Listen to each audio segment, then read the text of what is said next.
मैं अगर vitamin A लेना मैं गाजर खावांगा, मैं सिट्रस लवांगा विटामिन सी वास्ते, और इस तरह मैं दही वास्ते दही और दुध लवांगा कैल्शियम ते इहदे वास्ते प्रोटीन वास्ते। जी। मतलब मैं चीज़ां कई लवांगा, लेकिन क्या कोई ऐसी खुराक है एक ही खावां सारा कुछ आ जाए?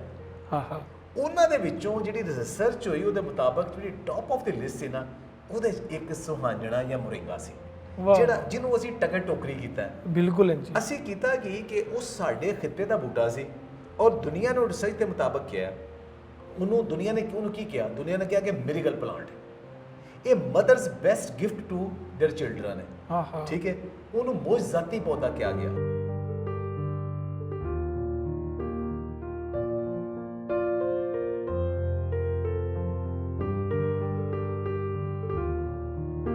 ਸਤਿ ਸ਼੍ਰੀ ਅਕਾਲ, अस्सलाम वालेकुम। मैं ਤੁਹਾਡਾ ਮੇਜ਼ਬਾਨ ਨਾਸਿਰ ਅਲੀ ਤੇ ਤੁਸੀਂ ਵੇਖ ਰਹੇ ਹੋ ਇੰਡੋਜ਼ ਟੀਵੀ ਆਸਟ੍ਰੇਲੀਆ। ਸਵਾਗਤ ਹੈ ਜੀ ਤੁਹਾਡਾ, ਜੀ ਆਇਆਂ ਨੂੰ ਇੱਕ ਨਵੇਂ ਪ੍ਰੋਗਰਾਮ ਦੇ ਨਾਲ। ਨਾਜ਼ਰੀਨ, ਇਨਸਾਨੀ ਜਿਸਮ ਜਿਹੜਾ ਹੈ ਇੱਕ ਕਮਾਲ ਮਸ਼ੀਨ ਹੈ। ਰੱਬ ਤਾਲਾ ਨੇ ਇਹਨੂੰ ਇਸ ਤਰੀਕੇ ਨਾਲ ਤਰਤੀਬ ਦਿੱਤਾ ਹੈ ਕਿ ਅਸੀਂ ਇਹਦੇ ਅੰਦਰ ਜੋ ਪਾਵਾਂਗੇ ਉਹ ਸਾਨੂੰ ਉਸੇ ਤਰੀਕੇ ਨਾਲ ਦੇ ਰਿਜ਼ਲਟਸ ਮਿਲਣਗੇ, ਉਸੇ ਤਰੀਕੇ ਨਾਲ ਸਾਨੂੰ ਨਤੀਜਾ ਵੀ ਮਿਲੇਗਾ।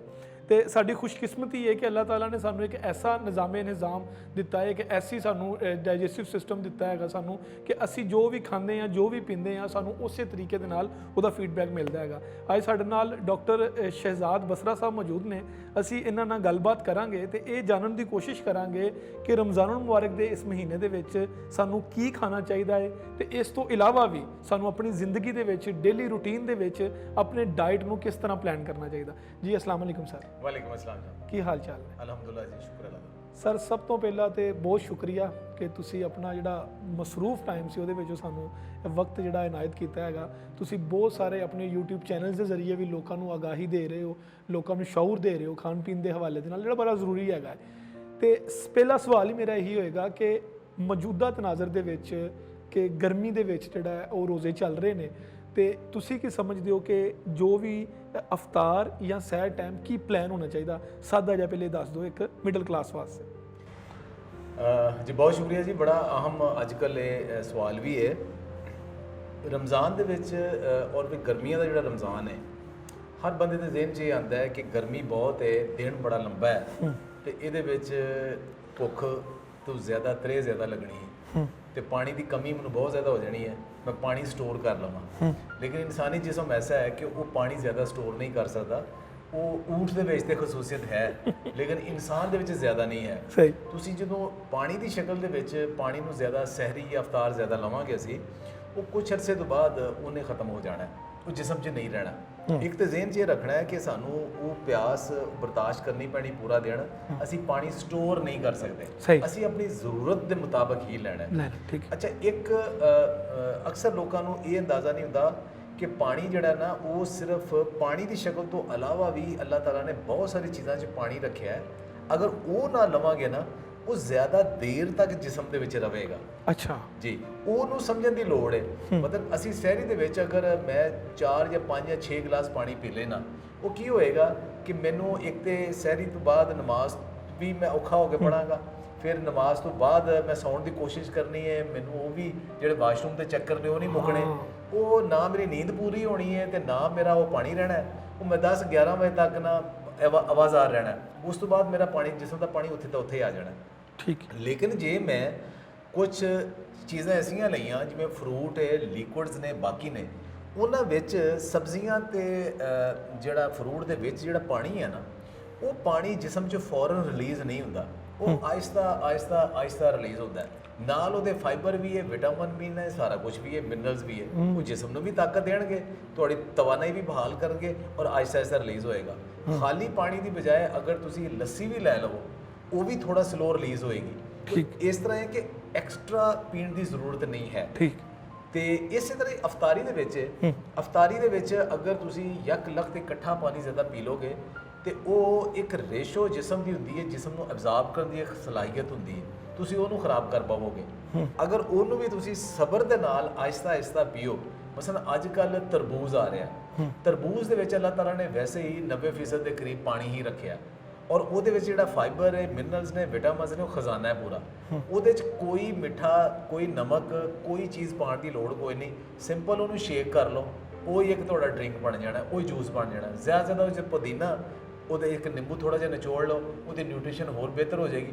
ਤੁਸੀਂ ਉਹ ਪੀ ਲਓ, ਤੁਹਾਡੀ ਸੈਟੀਸਫੈਕਸ਼ਨ ਵੀ ਹੋ ਜਾਏਗੀ, ਫੌਰੀ ਤੌਰ ਤੇ ਜਿਸਮ ਦੇ ਵਿੱਚ ਮਿਨਰਲਸ ਔਰ ਵਿਟਾਮਿਨਸ ਵੀ ਮਿਲ ਜਾਣਗੇ ਔਰ ਪਾਣੀ ਵੀ ਮਿਲ ਜਾਏਗਾ ਔਰ ਤੁਹਾਡੀ ਜਿਹੜੀ ਤ੍ਰੇਹ ਹੈ ਨਾ ਉਹ ਕਾਫੀ ਹੱਦ ਤੱਕ ਖਤਮ ਹੋ ਜਾਏਗੀ। ਉਸ ਤੋਂ ਬਾਅਦ ਆਹਿਸਤਾ ਆਹਿਸਤਾ ਵਕਤ ਦੇ ਨਾਲ ਨਾਲ ਤੁਸੀਂ ਪਾਣੀ ਪੀਓ ਜਿਵੇਂ ਬਾਕੀ ਹੈ, ਫਿਰ ਠਹਿਰ ਕੇ ਖਾਣਾ ਖਾਓ ਤੇ ਬੜੇ ਕੰਫਰਟੇਬਲ ਰਹੋਗੇ। ਤੇ ਰੋਜ਼ਾ ਜਿਹੜਾ ਹੈ ਨਾ ਉਹ ਕੁਝ ਨਹੀਂ ਕਹਿੰਦਾ। ਹਾਂ, ਅਗਰ ਤੁਹਾਡੀ ਰੂਟੀਨ ਹੀ ਜਿਸਮਾਨੀ ਮੁਸ਼ੱਕਤ ਹੈ ਫਿਰ ਥੋੜੀ ਗੱਲ ਵੱਖਰੀ ਹੈ। ਅੱਛਾ ਡਾਕਟਰ ਸਾਹਿਬ, ਮੈਂ ਇੱਕ ਸਵਾਲ ਨੂੰ ਬੜਾ ਆਪਣੇ ਅੰਦਰ ਦਬਾ ਕੇ ਰੱਖਿਆ ਹੈਗਾ ਸੀ। ਮੈਂ ਸੋਚ ਰਿਹਾ ਸੀ ਕਿ ਮੈਂ ਲਾਜ਼ਮਨ ਤੁਹਾਡੇ ਕੋਲ ਸਵਾਲ ਕਰਾਂਗਾ ਕਿਉਂਕਿ ਮੈਂ ਬਹੁਤ ਸਾਰੇ ਨਿਊਟ੍ਰੀਸ਼ਨਸ ਨੂੰ ਮਿਲ ਚੁੱਕਿਆ, ਮੈਂ ਉਹਨਾਂ ਨੂੰ ਇਹ ਕੁਐਸਚਨ ਨਹੀਂ ਕੀਤਾ, ਲੇਕਿਨ ਮੈਂ ਤੁਹਾਨੂੰ ਕਰਾਂਗਾ ਲਾਜ਼ਮੀ ਕਿ ਇਹ ਜਿਹੜੀ ਨਿਊਟ੍ਰੀਸ਼ਨ ਦੀ ਇਖਤਰਾ ਹੈਗੀ ਹੈ, ਜਿਹੜੀ ਇਹ ਲਫ਼ਜ਼ ਜਿਹੜਾ ਯੂਜ਼ ਹੋਣਾ ਸ਼ੁਰੂ ਹੋਇਆ, ਇਸਤੇਮਾਲ ਹੋਣਾ ਸ਼ੁਰੂ ਹੋਇਆ, ਇਹ ਮੇਰੇ ਖਿਆਲ ਨਾਲ ਕੋਈ 4-5 ਸਾਲ ਤੋਂ ਜ਼ਿਆਦਾ ਇਸਤੇਮਾਲ ਹੋਣਾ ਸ਼ੁਰੂ ਹੋ ਗਿਆ। ਪਹਿਲੇ ਨਹੀਂ ਸੀ। ਅਸੀਂ ਜੋ ਬਚਪਨ 'ਚ ਇਹ ਲਫ਼ਜ਼ ਬੜਾ ਘੱਟ ਸੁਣਿਆ ਸੀ ਕਿ ਨਿਊਟ੍ਰੀਸ਼ਨ, ਮਾਹਿਰ ਗ਼ਜ਼ਾਈਅਤ, ਇਹ ਇਸ ਤਰ੍ਹਾਂ ਦੇ ਲਫ਼ਜ਼। ਸਾਡਾ ਜਿਹੜਾ ਆਮ ਮਿਡਲ ਕਲਾਸ ਦਾ ਬੰਦਾ ਹੈ ਉਹ ਸੋਚਦਾ ਹੈ ਕਿ ਮੈਂ ਨਿਊਟ੍ਰੀਸ਼ਨ ਕੋਲ ਜਾਵਾਂਗਾ ਤੇ ਉਹ ਪਲਾਨ ਹੀ ਕੋਈ ਇੰਝ ਦਾ ਤੇ ਦੇਗਾ ਜਿਹੜੀ ਮੇਰੀ ਪਹੁੰਚ ਤੋਂ ਬਾਹਰ ਹੋਏਗਾ। ਉਹ ਮੈਨੂੰ ਪਪੀਤਾ ਕਹੇਗਾ, ਉਹ ਮੈਨੂੰ ਇਸ ਤਰ੍ਹਾਂ ਦੇ ਫਲ ਕਹੇਗਾ ਜਿਹੜਾ ਮੈਨੂੰ ਪਤਾ ਹੀ ਨਹੀਂ ਹੈਗੇ। ਇਹ ਜਿਹੜੀ ਕਨਫਿਊਜ਼ਨ ਹੈਗੀ ਲੋਕਾਂ ਦੇ ਆਮ, ਕਿਉਂਕਿ ਮੈਂ ਆਮ ਕਿਸੇ ਨਾਲ ਵੀ ਗੱਲ ਕਰਾਂ ਨਾ ਕਿ ਯਾਰ ਤੂੰ ਆ ਡਾਈਟ ਪਲਾਨ ਨਿਊਟ੍ਰੀਸ਼ਨ ਕੋ, ਉਹ ਨਹੀਂ ਭਾਈ, ਉਹ ਤੇ ਇਦਾਂ ਦੇ ਫਲ ਦੱਸ ਦਿੰਦੇ ਆ ਕਿ ਲੀਚੀ ਖਾਓ, ਫਲਾਂ ਖਾਓ। ਤੁਸੀਂ ਕੀ ਸਮਝਦੇ ਹੋ ਕਿ ਇਹਦੇ ਵਿੱਚ ਕਿੰਨਾ ਮੁਤਜ਼ਾਦ ਹੈ, ਕਿੰਨਾ ਇਹ ਗਲਤ ਤਾਸੁਰ ਹੈਗਾ ਲੋਕਾਂ ਦੇ ਉੱਤੇ? ਇਹਨੂੰ ਜ਼ਰਾ ਐਕਸਪਲੇਨ ਕਰੋ। ਜਿਹੜਾ ਤਾਸਰ ਹੈ ਕਿਸੇ ਹੱਦ ਤੱਕ ਸਹੀ ਹੈ, ਠੀਕ, ਕਿਉਂਕਿ ਨਵੇਂ ਦੌਰ ਦੀਆਂ, ਮਾਡਰਨ ਲਾਈਫ ਦੀਆਂ ਜਿਹੜੇ ਇਹ ਬਹੁਤ ਸਾਰੀਆਂ ਬਿਮਾਰੀਆਂ ਨਾ, ਉਹ 'ਚ ਸਭ ਤੋਂ ਵੱਡੀ ਬਿਮਾਰੀ ਇਹ ਵੇ ਕਿ ਇਨਸਾਨ ਨੂੰ ਅੱਲਾਹ ਤਾਲਾ ਨੇ ਚੱਲਣ ਫਿਰਨ ਵਾਸਤੇ ਪੈਦਾ ਕੀਤਾ ਸੀ, ਠੀਕ, ਉਹਨੂੰ ਬੈਠਣ ਵਾਸਤੇ ਪੈਦਾ ਕੀਤਾ ਹੀ ਨਹੀਂ। ਓਕੇ, ਬੈਠਣਾ ਸਿਰਫ ਇਹ ਕਿ ਥੱਕ ਕੇ ਬਹਿਣਾ ਹੈ, ਕੰਮ ਵਾਸਤੇ ਬਹਿਣਾ ਹੈ, ਫਿਰ ਚੱਲਣਾ ਹੈ। ਤੇ ਸਾਦਾ ਗ਼ਜ਼ਾ ਕੁਦਰਤੀ ਤੌਰ ਤੇ ਅੱਲਾਹ ਤਾਲਾ ਰੱਖੀਆਂ ਸਨ, ਉਹ ਖਾਓ। ਕਿਸੇ ਨਿਊਟ੍ਰੀਸ਼ਨਸ ਦੀ ਜ਼ਰੂਰਤ ਕੋਈ ਨਹੀਂ, ਜਿਸਮ 'ਚ ਕਮੀ ਕੋਈ ਨਹੀਂ ਸੀ ਆਉਂਦੀ।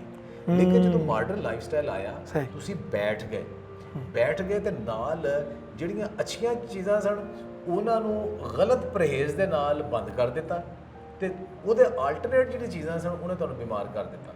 ਮਸਲ ਗਲਤ ਪਰਹੇਜ਼ ਕੀ ਹੋਇਆ, ਇਹ ਪਿਛਲੇ ਕੋ 20-25 ਸਾਲ ਇੱਕ ਮਿਥ ਬਣ ਗਏ ਬਹੁਤ ਸਾਰੀਆਂ। ਚੰਦ ਇੱਕ ਫੇਕ ਜੀਆਂ ਰਿਸਰਚ ਆਈਆਂ ਜਿਨ੍ਹਾਂ ਨੇ ਬਾਅਦ ਦੇ ਵਿੱਚ, ਲੇਕਿਨ ਉਹਨਾਂ ਡਾਕਟਰਾਂ ਨੇ ਵੀ ਅਡਾਪਟ ਕਰ ਲਿਆ, ਨਿਊਟ੍ਰੀਸ਼ਨਿਸਟ ਨੇ ਅਡਾਪਟ ਕਰ ਲਿਆ, ਆਮ ਬੰਦੇ ਨੇ ਅਡਾਪਟ ਕਰ ਲਿਆ ਕਿ ਉਹ ਕੋਲੇਸਟ੍ਰੋਲ ਤੋਂ ਲੋਕਾਂ ਨੂੰ ਡਰਾਤਾ ਕਿ ਦੇਸੀ ਘਿਓ ਨਹੀਂ ਖਾਣਾ, ਦੇਸੀ ਅੰਡਾ ਨਹੀਂ ਖਾਣਾ, ਅਸੀਂ ਪਾਈ ਨਹੀਂ ਖਾਣੇ, ਨਿਹਾਰੀਆਂ ਨਹੀਂ ਖਾਣੀਆਂ, ਅਸੀਂ ਚੀਨੀ, ਬਾਕੀ ਬਹੁਤ ਸਾਰੀ ਚੀਜ਼ਾਂ ਤੋਂ ਜਿਹੜੀਆਂ ਕਿ ਤੁਹਾਡੀ ਸਿਹਤ ਵਾਸਤੇ ਕੁਦਰਤੀ ਠੀਕ ਸਨ ਉਹਨਾਂ ਤੋਂ ਪਰਹੇਜ਼ ਕਰਵਾਤਾ। ਅੱਛਾ, ਉਹਦਾ ਹੁਣ ਮੁਤਬਾਦਲ ਕੀ ਸੀ? ਮੁਤਬਾਦਲ ਇਹ ਸੀ ਕਿ ਤੁਹਾਡੀ ਹੁਣ ਉਹ ਜਿਹੜੇ ਮਿੱਠੇ ਬਾਕੀ ਚੀਜ਼ਾਂ ਸਭ ਤੋਂ ਕੁਦਰਤੀ ਬਣਦੀਆਂ ਸਨ ਉਹ ਹੁਣ ਬਣਦੀਆਂ ਨਹੀਂ। ਉਹਦਾ ਮੁਤਬਾਦਲ ਫਿਰ ਬੇਕਰੀਆਂ ਬਣ ਗਈਆਂ, ਫਿਰ ਡਰਿੰਕ ਆ ਗਏ, ਉਹ ਸਾਰੀਆਂ ਮੈਦੇ ਦੀ ਚੀਜ਼ਾਂ, ਪ੍ਰੋਸੈਸ ਫੂਡ ਆ ਗਈ। ਉਹ ਫੂਡ ਆ ਗਈ ਨਾ ਜਿਹੜੀ ਪ੍ਰੋਸੈਸ ਫੂਡ ਜਿਹੜੀ ਆ ਗਈ। ਦੇਖੋ, ਇੱਕ ਖੁਰਾਕ ਜਿਹੜੀ ਅੱਲਾ ਨੇ ਬਣਾਈ ਹੈ, ਦੂਸਰੀ ਖੁਰਾਕ ਜਿਹੜੀ ਬੰਦੇ ਨੇ ਬਣਾਈ ਹੈ। ਜਿਹੜੀ ਅੱਲਾ ਨੇ ਬਣਾਈ ਉਹ ਠੀਕ ਹੈ, ਤੁਹਾਡੀ ਸਾਰੇ ਪਾਸੇ ਠੀਕ ਹੈ, ਉਹ 'ਚ ਕੋਈ ਖਰਾਬੀ ਨਹੀਂ ਹੈ, ਬੈਲੈਂਸ ਹਰ ਚੀਜ਼ ਦਾ ਤਾਂ ਹੈ ਹੀ ਹੈ ਨਾ। ਦੂਸਰੀ ਜਿਹੜੀ ਬੰਦੇ ਨੇ ਖੁਰਾਕ ਬਣਾਉਣ ਦੀ ਕੋਸ਼ਿਸ਼ ਕੀਤੀ ਉਹ ਸਾਰੀ ਪ੍ਰੋਸੈਸਡ, ਉਹ ਸਾਰੀ ਬਿਮਾਰੀ ਹੈ। ਬੈਠ ਗਏ ਨਾਲ ਉਹ ਪ੍ਰੋਸੈਸ ਫੂਡ ਖਾਣਾ ਸ਼ੁਰੂ ਕਰਦੇ, ਗਲਤ ਪਰਹੇਜ਼ ਕਰਨਾ ਸ਼ੁਰੂ ਕਰਦੇ ਤੇ ਇਹ ਸਾਰੇ ਜਿਸਮ ਫੈਲ ਗਏ, ਉਹ 'ਚ ਬਿਮਾਰੀਆਂ ਆ ਗਈਆਂ, ਇੰਬੈਲੈਂਸ ਹੋ ਗਿਆ ਸਾਰਾ। ਉਸ ਤੋਂ ਬਾਅਦ ਫਿਰ ਜਿਹੜੇ ਅਜੇ ਵੀ ਐਥਲੀਟ ਨੇ ਜਾਂ ਫਿਜ਼ੀਕਲ ਕੰਮ ਕਰਦੇ ਨੇ, ਨੱਚਦੇ ਭੱਜਦੇ ਨੇ, ਸਾਦਾ ਗਜ਼ਾਜ ਨੇ, ਉਹਨਾਂ ਨੂੰ ਜ਼ਰੂਰਤ ਹੀ ਕੋਈ ਨਹੀਂ ਕਿਸੇ ਮਾਹਿਰ ਗ਼ਜ਼ਾਈਅਤ ਕੋ ਜਾਣ ਦੀ, ਠੀਕ ਨੇ। ਲੇਕਿਨ ਜਿਹੜੇ ਬੈਠ ਗਏ ਨੇ ਹੁਣ, ਜੇਬ 'ਚ ਉਹਨਾਂ ਦੇ ਪੈਸੇ ਵੀ ਨੇ, ਉਹ ਫਿਰ ਮਾਹਿਰ ਗ਼ਜ਼ਾਈਅਤ ਕੋ ਜਾਂਦੇ ਤੇ ਮਾਹਿਰ ਗ਼ਜ਼ਾਈਅਤ ਫਿਰ ਉਹਨੂੰ ਦੱਸਦਾ ਹੈ ਕਿ ਐਵੋਕਾਡੋ ਖਾ ਤੇ ਪਪੀਤਾ ਖਾ ਤੇ ਇਹ ਚੀਜ਼ ਕਰ, ਤੇ ਉਹਨੂੰ ਐਸੀਆਂ ਚੀਜ਼ਾਂ ਦੱਸਦਾ ਹੈ ਕਿ ਇਹਦਾ ਖਰਚਾ ਵੀ ਬਣੇ, ਮੇਰਾ ਖਰਚਾ ਵੀ ਬਣੇ ਤੇ ਇਹਦੀ ਸਿਹਤ ਵੀ ਥੋੜੀ ਇੰਪਰੂਵ ਹੋਏ, ਉਹ ਠੀਕ ਨੇ। ਲੇਕਿਨ ਇੱਕ ਬੈਲੈਂਸ ਰੱਖਣਾ ਬਹੁਤ ਜ਼ਰੂਰੀ ਹੈ। ਬੈਲੈਂਸ ਰੱਖਣਾ ਬਹੁਤ ਜ਼ਰੂਰੀ ਹੈ। ਆਮ ਮੌਜੂਦਾ ਹਾਲਾਤ ਦੇ ਵਿੱਚ ਤੁਸੀਂ ਕੀ ਸਮਝਦੇ ਹੋ ਕਿ ਜਿਹੜਾ ਆਮ ਬੰਦਾ ਹੈ, ਜਿਹੜਾ ਕੋਈ ਵੀ ਜਿਹਨੂੰ ਅਸੀਂ ਕਹਿੰਦੇ ਕਿ ਇੱਕ ਆਮ ਮੁਤਵਸਤ ਤਬਕੇ ਦਾ ਜਿਹੜਾ ਬੰਦਾ ਹੈਗਾ, ਉਹਨੂੰ ਖੁਰਾਕ ਦੇ ਹਵਾਲੇ ਨਾਲ ਸਿਰਫ ਆਗਾਹੀ ਦੀ ਜ਼ਰੂਰਤ ਹੈਗੀ ਹੈ, ਸਿਰਫ ਉਹਨੂੰ ਚੋਇਸ ਦੀ ਜ਼ਰੂਰਤ ਹੈਗੀ ਹੈ, ਜਾਂ ਉਹ ਖਾ ਠੀਕ ਰਿਹਾ ਲੇਕਿਨ ਉਹਦੀ ਤਰਤੀਬ ਨਹੀਂ ਠੀਕ ਹੈਗੀ? ਯਾਨੀ ਕੋਈ ਦਹੀਂ ਸਵੇਰੇ ਖਾਣਾ ਵਾ ਤੇ ਉਹ ਸ਼ਾਮੀ ਨੂੰ ਖਾਈ ਜਾਂਦਾ ਵਾ, ਕੋਈ ਇਸ ਤਰ੍ਹਾਂ ਦਾ ਸ਼ੌਰ ਵਾਲਾ ਚੱਕਰ ਹੈਗਾ? ਜਾਂ ਬਿਮਾਰੀਆਂ ਫੈਲਣ ਦੇ ਵਿੱਚ ਸਭ ਤੋਂ ਵੱਡਾ ਫੈਕਟਰ ਜਿਹੜਾ ਤੁਸੀਂ ਦੱਸ ਰਹੇ ਹੋ ਕਿ ਬਹਿਣਾ ਹੈ, ਇਹਨੂੰ ਜ਼ਰਾ ਥੋੜਾ ਜਿਹਾ ਐਕਸਪਲੇਨ ਕਰ। ਜੀ, ਮੈਂ ਦੱਸਣਾ ਕਿ ਸਿਰਫ 5-6 ਚੀਜ਼ਾਂ ਨੇ ਬਸ, ਠੀਕ, ਉਹ ਲੰਬੀਆਂ ਚੌੜਾਈਆਂ। ਓਕੇ। ਨੰਬਰ 1, ਖੁਰਾਕ ਦੇ ਵਿੱਚ ਅਸੀਂ ਕੀ ਕਰਨਾ ਹੈ, ਖੁਰਾਕ 'ਚ ਕੀ ਚੋਇਸ ਹੈ। ਨੰਬਰ 1 ਤੋਂ ਅਸੀਂ ਦੱਸਦੇ ਹਾਂ।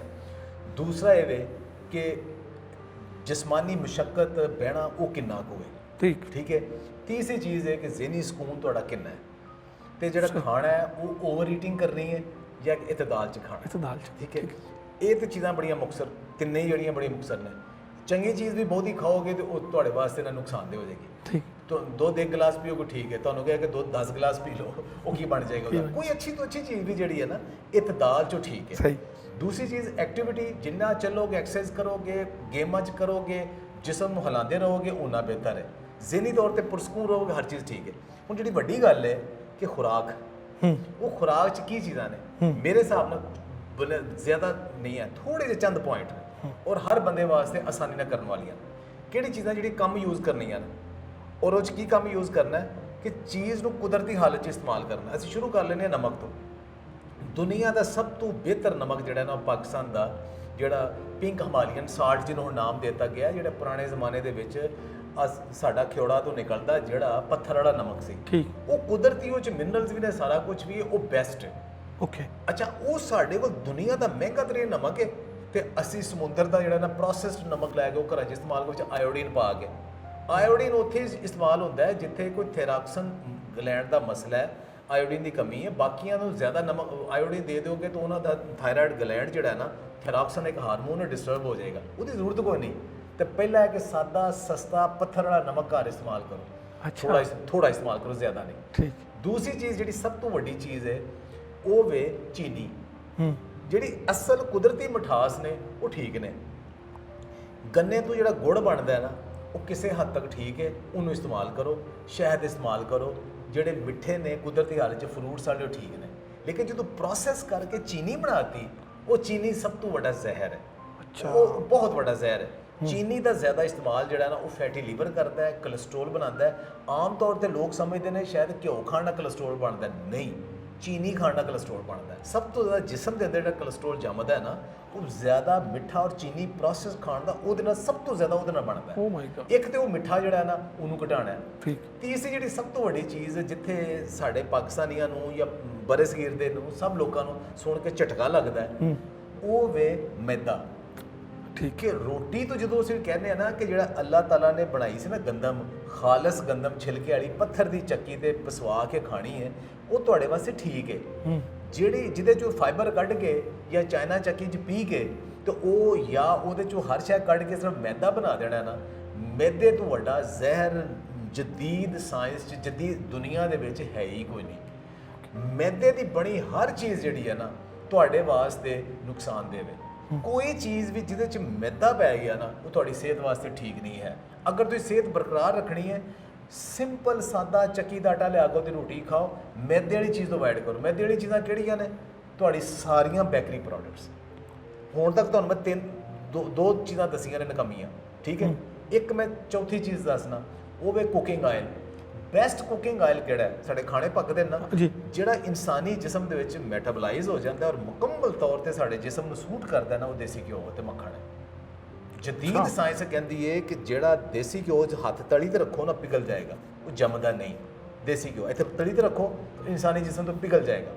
ਔਰ ਉਹਦੇ ਅੰਦਰ ਜਿਹੜੇ ਫੈਟੀ ਐਸਿਡ ਨੇ, ਸਾਰੇ ਸਾਡੇ ਜਿਸਮ ਨੂੰ ਜ਼ਰੂਰਤ ਹੈ ਉਹਨਾਂ ਦੀ ਬਿਹਤਰੀਨ ਸ਼ਕਲ 'ਚ ਨੇ।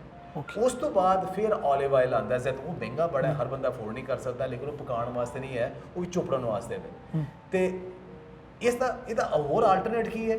ਉਹ ਸਰੋਂ ਦਾ ਤੇਲ ਹੈ। ਸਰੋਂ ਦਾ ਤੇਲ ਦੇ ਵਿੱਚ ਸਿਰਫ ਥੋੜਾ ਜਿਹਾ ਉਹਨੂੰ ਸਫਾਈ ਕਰਕੇ ਉਹ ਇਸਤੇਮਾਲ ਕਰੋ, ਉਹ ਨਹੀਂ ਜੰਮਦਾ। ਬਾਕੀ ਸਾਰੇ ਜਿਹੜੇ ਤੇਲ ਨੇ ਨਾ, ਜਿਹੜੇ ਕੁਕਿੰਗ ਆਇਲ, ਜਿਹੜਾ ਪਿਛਲਾ ਆਇਆ ਸੀ ਕਿ ਮੈਂ ਤਾਂ ਦੇਸੀ ਘੀ ਨਹੀਂ ਖਾਤੀ, ਮੈਂ ਤਾਂ ਕੁਕਿੰਗ ਆਇਲ में, हम तो आयल में, कि ਤੁਹਾਡਾ ਦਿਲ ਦਾ ਮਸਲਾ ਹੈ। ਉਹ ਕੁਕਿੰਗ ਆਇਲ ਜਿਹੜਾ ਨਾ, ਉਹ ਉਲਟਾ ਬਿਮਾਰੀ ਹੈ। ਅੱਛਾ, ਉਹੀ ਬਿਮਾਰੀ ਹੈ।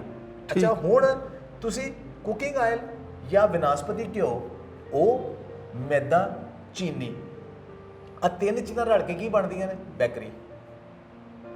ਤੁਹਾਡੀ ਸਿਹਤ 'ਚ ਹਰ ਚੀਜ਼, ਮੈਂ ਇਹਦੇ ਖਿਲਾਫ ਨਹੀਂ, ਲੇਕਿਨ ਬੇਕਰੀ ਦੇ ਅੰਦਰ ਜੋ ਚੀਜ਼ ਬਣਦੀ ਹੈ ਨਾ, ਤੁਹਾਨੂੰ ਤੁਹਾਡੇ ਦੰਦਾਂ ਦੇ ਨਾਲ, ਤੁਹਾਡੇ ਮੂੰਹ ਦੇ ਨਾਲ ਤੁਸੀਂ ਆਪਣੇ ਕਵਰ ਪੁੱਟਣ ਰਹੇ ਹੋ। ਜੋ ਚੀਜ਼ ਬੇਕਰੀ 'ਚ ਬਣ ਗਈ, ਇੱਕ ਵੀ ਚੀਜ਼ ਠੀਕ ਨਹੀਂ ਹੈ।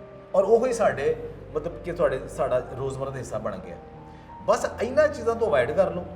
ਜਿਹੜੇ ਘਰ ਮਿੱਠੇ ਬਣਦੇ ਸਨ ਨਾ, ਦੇਸੀ ਘਿਓ ਦੇ ਨਾਲ, ਸੂਜੀ ਦੇ ਨਾਲ, ਸੇਵੀਆਂ ਦੇ ਨਾਲ, ਔਰ ਅਲਸੀ ਦੀਆਂ ਪਿੰਨੀਆਂ, ਉਹ ਸਾਰੇ, ਉਹ ਖੀਰ ਬਣਦੀ ਸੀ, ਹਲਵੇ ਬਣਦੇ ਸਨ, ਉਹ ਜੇ ਵੀ ਠੀਕ ਨੇ। ਉਹਨੂੰ ਗੁੜ ਪਾ ਕੇ ਔਰ ਦੇਸੀ ਘਿਓ ਪਾ ਕੇ ਬਾਕੀ ਸਾਰੇ ਮਿੱਠੇ ਬਣਾਓ, ਉਹ ਸਾਰੇ ਬਿਹਤਰੀਨ ਨੇ। ਕਣਕ ਦੀ ਰੋਟੀ ਜਿਹੜੀ ਹੈ ਨਾ, ਉਹ ਤੁਸੀਂ ਖਾਓ ਸਿੱਧੀ, ਜਿਹੜੀ ਮੈਦੇ ਵਾਲੀ ਨਾ ਹੋਏ, ਉਹ ਠੀਕ ਹੈ। ਮਿੱਠੇ ਸਾਦਾ ਰੱਖੋ, ਜਿੰਨੀ ਸਾਦਾ ਗ਼ਜ਼ਾ ਹੈ, ਔਰ ਉਸ ਤੋਂ ਬਾਅਦ ਘਰਾਂ 'ਚ ਅਗਰ ਸਬਜ਼ੀਆਂ ਨੇ, ਜਿੰਨੀਆਂ ਸਬਜ਼ੀਆਂ ਜ਼ਿਆਦਾ ਐਡ ਕਰੋਗੇ ਆਪਣੀ ਖੁਰਾਕ 'ਚ ਉਨਾ ਬਿਹਤਰੀਨ ਹੈ। ਤੁਹਾਨੂੰ ਕਿਸੇ ਨਿਊਟ੍ਰੀਸ਼ਨਸ ਕੋ ਜਾਣ ਦੀ ਜ਼ਰੂਰਤ ਕੋਈ ਨਹੀਂ। ਮੇਰਾ ਇੱਕ ਇਹ ਵੀ ਜਿਹੜਾ ਬੰਦਾ ਕਰ ਲਵੇ ਉਹਨੂੰ ਕਿਸੇ ਮਾਹਰ ਗ਼ਜ਼ਾਈਅਤ ਕੋ ਜਾਣ ਦੀ ਜ਼ਰੂਰਤ ਕੋਈ ਨਹੀਂ। ਬਸ ਆਹ 4-5 ਚੀਜ਼ਾਂ ਸਾਹਮਣੇ ਰੱਖੇ। ਇਹਦਾ ਇਹ ਮਤਲਬ ਨਹੀਂ ਕਿ ਹਰ ਚੀਜ਼ ਬੰਦ ਹੈ। 4-5 ਦਿਨ ਤੁਸੀਂ ਅੱਛੀ ਆਪਣੀ ਰੂਟੀਨ ਦੀ ਖੁਰਾਕ ਅੱਛੀ ਰੱਖੋ, ਰੂਟੀਨ ਦੀ ਖੁਰਾਕ ਅੱਛੀ ਰੱਖੋ। ਫਿਰ ਬੱਚਿਆਂ ਨਾਲ ਤੁਸੀਂ ਬਹਿਣਾ ਨਹੀਂ, ਇੰਟਰੈਕਟ ਨਹੀਂ ਕਰਨਾ। ਖਾਓ 5ਵੇਂ-6ਵੇਂ ਦਿਨ ਪਿਜ਼ਾ ਵੀ ਖਾਓ, 버ਗਰ ਵੀ ਖਾਓ, ਬਾਹਰ ਵੀ ਜਾਓ, ਲੇਕਿਨ ਰੂਟੀਨ 'ਚ ਰੋਜ਼ ਤੇ ਨਾ ਖਾਓ। ਬਸ ਇੰਨੀ ਸਾਰੀ ਗੱਲ ਹੈ। ਠੀਕ ਸਰ, ਬਹੁਤ ਜ਼ਬਰਦਸਤ, ਬਹੁਤ ਜ਼ਬਰਦਸਤ। ਸਾਨੂੰ ਤੁਸੀਂ ਬਹੁਤ ਸਾਰੀਆਂ ਪੁਆਇੰਟਸ ਜਿਹੜੇ ਹੈਗੇ ਨਾ ਤੁਸੀਂ ਕਲੀਅਰ ਕਰ ਦਿੱਤੇ ਬੜੇ ਖੂਬਸੂਰਤ ਅੰਦਾਜ਼ ਨਾਲ। ਮੈਂ ਪ੍ਰੋਗਰਾਮ ਦੇ ਦੂਸਰੇ ਹਿੱਸੇ ਵੱਲ ਜਾਵਾਂਗਾ ਕਿ ਤੁਹਾਡੀ ਜਿਹੜੀ ਰਿਸਰਚ ਹੈਗੀ, ਤੁਹਾਡੀ ਜਿਹੜੀ ਤਹਿਕੀਕ ਹੈਗੀ ਹੈ, ਉਹ ਸੁਹਾਂਜਣੇ ਦੇ ਪੌਦੇ ਦੇ ਉੱਪਰ ਹੈਗੀ ਹੈ। ਤੇ ਮੈਂ ਬੜਾ ਹੈਰਾਨ ਹੋਇਆ ਸੀ ਸੁਣ ਕੇ ਜਦੋਂ ਮੈਂ ਇੰਟਰਵਿਊ ਤੁਹਾਡਾ ਕਰਨ ਲੱਗਾ ਸੀ ਕਿ ਐਡੀ ਛੋਟੀ ਜਿਹੀ ਚੀਜ਼ ਨੂੰ, ਜਿਹਨੂੰ ਅਸੀਂ ਆਮ ਚੀਜ਼ ਸਮਝਦੇ ਹਾਂ, ਜਿਹੜਾ ਅਸੀਂ ਨਾਮ ਰਵਾਇਤੀ ਤੌਰ ਤੇ ਆਪਣੀਆਂ ਮਾਵਾਂ ਦੇ ਮੂੰਹਾਂ 'ਚੋਂ ਸਿਰਫ ਸੁਣਿਆ ਵਾ, ਮੈਂ ਵੇਖਿਆ ਵੀ ਨਹੀਂ, ਉਹ ਪੌਦਾ ਮੈਂ ਵੇਖਿਆ ਵੀ ਨਹੀਂ, ਤੁਸੀਂ ਉਹਦੇ ਉੱਪਰ ਰਿਸਰਚ ਕਰ ਰਹੇ ਹੋ। ਇਹ ਤੁਹਾਨੂੰ ਖਿਆਲ ਕਿੰਝ ਆਇਆ ਇੱਕ ਤੇ ਇੱਕ ਤੁਸੀਂ ਮੈਨੂੰ ਇਹਨੂੰ ਸਾਇੰਟੀਫਿਕ ਤਰੀਕੇ ਨਾਲ ਥੋੜਾ ਜਿਹਾ ਇਹਦੇ ਬਾਰੇ 'ਚ ਦੱਸੋ ਕਿ ਇਹ ਕੀ ਸ਼ੈ ਹੈ ਤੇ ਇਹ ਤਹਿਕੀਕ ਕਰਨ ਦਾ ਮਕਸਦ ਕੀ ਹੈਗਾ? ਜੀ ਦੇਖੋ ਜੀ, ਜਿਹੜਾ ਇਨਸਾਨੀ ਜਿਸਮ ਹੈ ਨਾ, ਤੁਸੀਂ ਦੇਖੋ ਇਹ ਅੱਲਾਹ ਤਾਲਾ ਨੇ ਕੀ ਕੁਝ ਬਣਾਇਆ ਹੈ। ਅੱਖ ਦੀ ਪੁਤਲੀ ਤੇ ਜ਼ਰਾ ਦੇਖੋ, ਵਾਹ। ਦਿਮਾਗ ਦੇ ਸੈੱਲ ਤੇ ਦੇਖੋ, ਵਾਹ ਜੀ। ਬਾਲ ਦੇਖੋ, ਵਾਹ। ਦੰਦ ਦੇਖੋ, ਜ਼ੁਬਾਨ ਦੇਖੋ, ਦਿਲ ਹੈ, ਤੁਹਾਡਾ ਜਿਗਰ ਹੈ, ਕੀ ਬਾਤ। ਆਂਤੜੀਆਂ ਨੇ, ਤੁਹਾਡੀਆਂ ਹੱਡੀਆਂ ਨੇ, ਤੁਹਾਡਾ ਮਾਸ ਹੈ, ਗੋਸ਼ਤ ਹੈ, ਨਾਖੂਨ ਹੈ। ਕਿੰਨੀ ਡਾਇਵਰਸਿਟੀ ਹੈ, ਹਰ ਇਹਦਾ ਆਪਣਾ ਆਪਣਾ ਕੰਮ ਹੈ।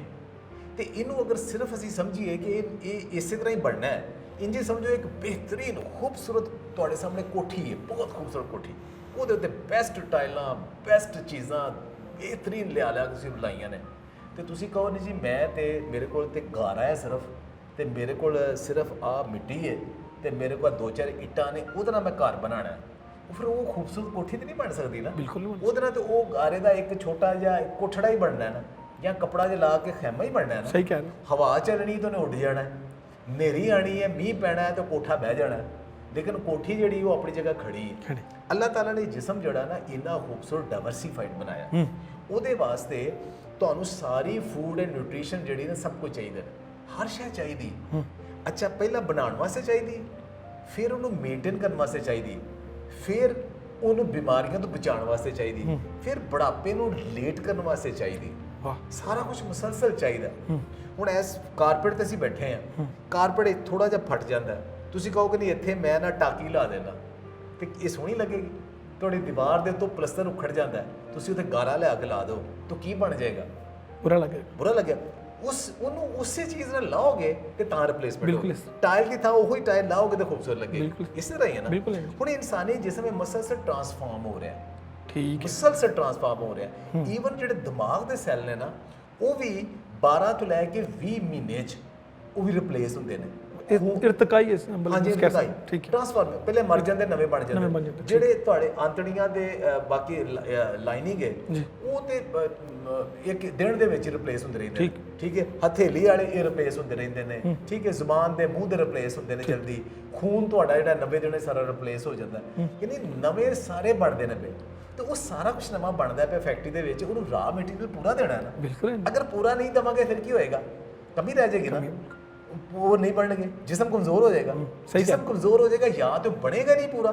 ਜਿਵੇਂ ਅੱਜ ਕੱਲ੍ਹ ਸੁਣਨੇ ਆ ਕਿ ਬੱਚਿਆਂ ਨੂੰ ਜੋ ਪੂਰੀ ਖੁਰਾਕ ਨਹੀਂ ਮਿਲਦੀ, ਉਹਨਾਂ ਦਾ ਦਿਮਾਗ ਹੀ ਛੋਟਾ ਰਹਿ ਜਾਂਦਾ, ਉਹਨਾਂ ਦਾ ਕੱਦ ਹੀ ਪੂਰਾ ਨਹੀਂ ਹੁੰਦਾ, ਉਹਨਾਂ ਦੀ ਹੱਡੀਆਂ ਹੀ ਪੂਰੀਆਂ ਨਹੀਂ ਹੋ ਰਹੀਆਂ। ਜਦੋਂ ਪੂਰਾ ਨਹੀਂ ਦੇਣਾ, ਉਹ ਜਿਸਮ ਪੂਰਾ ਬਣਨਾ ਨਹੀਂ। ਬਣ ਗਿਆ ਫਿਰ ਮੇਨਟੇਨ ਨਹੀਂ ਹੋਣਾ। ਜੇ ਮੇਨਟੇਨ ਨਹੀਂ ਹੋਣਾ, ਉਸ ਤੋਂ ਬਾਅਦ ਫਿਰ ਬਿਮਾਰੀਆਂ ਤੋਂ ਨਹੀਂ। ਉਹਨੂੰ ਮੁਸਲਸਲ ਅਸੀਂ ਸਾਰੀ ਨਿਊਟ੍ਰੀਸ਼ਨ ਦੇਣੀ। ਅੱਛਾ, ਉਹ ਨਿਊਟ੍ਰੀਸ਼ਨ ਦੇਣੀ, ਉਹ ਜਿਹੜਾ ਨਵਾਂ ਮਾਡਰਨ ਲਾਈਫ ਸਟਾਈਲ ਆ ਗਿਆ ਨਾ, ਜਿਹਦੇ ਵਿੱਚ ਬੈਠਣਾ ਬਹੁਤ ਜ਼ਿਆਦਾ ਹੈ ਔਰ ਪ੍ਰੋਸੈਸਡ ਫੂਡ ਬਹੁਤ ਜ਼ਿਆਦਾ ਖਾਣੀ ਹੈ, ਇੰਬੈਲੈਂਸ। ਹੁਣ ਮੈਂ ਕਿਸੇ ਨੂੰ ਕਹਾਂ ਕਿ ਤੁਸੀਂ ਜੋ ਕੁਝ ਖਾਂਦੇ ਹੋ, ਕਿਆ ਤੁਸੀਂ ਬੈਲੈਂਸਡ ਫੂਡ ਖਾਂਦੇ ਹੋ? ਕੋਈ ਆਖੇਗਾ ਨਹੀਂ ਯਾਰ, ਕਿੱਥੇ ਖਾਧੀ ਜਾਂਦੀ, ਮੇਰੀ ਬੈਲੈਂਸ ਫੂਡ ਹੈ ਹੀ ਨਹੀਂ। ਕੋਈ ਬੈਲੈਂਸ ਫੂਡ, ਡਾਕਟਰ ਜਿਹੜੇ ਨਿਊਟ੍ਰੀਸ਼ਨਸ ਕਹਿੰਦੇ ਨੇ ਕਿ ਤੁਸੀਂ ਦਿਨ 'ਚ 4 ਤੋਂ 5 ਦਫਾ ਤਾਜ਼ਾ ਬਗੈਰ ਸਪਰੇ ਵਾਲੀਆਂ ਸਬਜ਼ੀਆਂ ਤੇ ਫਰੂਟ ਕਮ ਸੇ ਕਮ 4-5 ਦਫਾ ਖਾਓ, ਫਿਰ ਉਹ ਕਿਸੇ ਹੱਦ ਤੱਕ ਪੂਰੀ ਹੁੰਦੀਆਂ ਨੇ। 4-5 ਦਫਾ ਕੌਣ ਖਾਂਦਾ? ਉਹ ਪੂਰਾ ਹੀ ਨਹੀਂ ਆਉਂਦਾ।